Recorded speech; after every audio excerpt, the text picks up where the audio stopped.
Ako'y pinakadiwang nagbuhat pa sa magsaysay.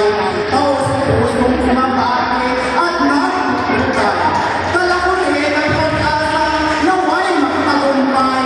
Paging parang sa bigkasang kung tawagin kalagtasan. Pagsang aking isisiwalan, pakiwari ang talaga. Pagkat nasasakot dito, wika natin sinisinta. Sa pagkakaisan mong bansa, puhunan ay anamaga. Kaya't inyong nakandiwa ay muling nagkaanyaya ng dalawang mambilikas na mahusay at kilala. Ang higit ko sa manda, masigaw ng palakpakan ay kakita. Paing na ay haharap ay suriin at mapasya. Nakandiwa, ako'y nagpapukay sa iyo at sa manda.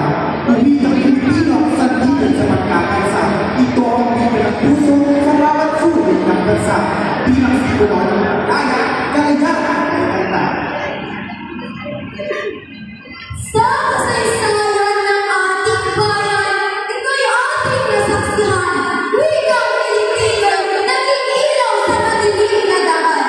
Namamayani, dito nagkahan ng kanyang adhikain. Kaya dito'y dapat tinanin, mahalin at pagyamanin. Maraming salamat Pino sa iyong katwiran. Ngayon naman sikat ko ang aking pakinggan. Sa ngalan ng katutubo, ako'y bumabati. Ang aming wika ay yaman, dapat din na maiging. Bago pa man ang wikang Filipino, kami mo'y sariling lipi.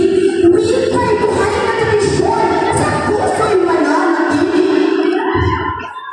Ang bawat wika ay sariling buhay at sariling lipi.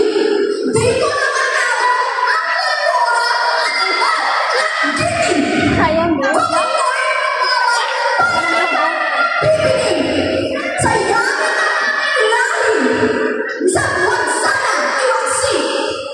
Isang magiging na pagkatalo.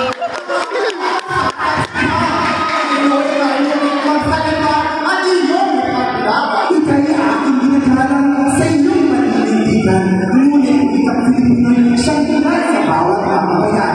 Paano tayo magkakaisa? Paano tayo may magkakaisa kung iba-ibay lang ang sariling wika? Wikang Pilipino ang sagot.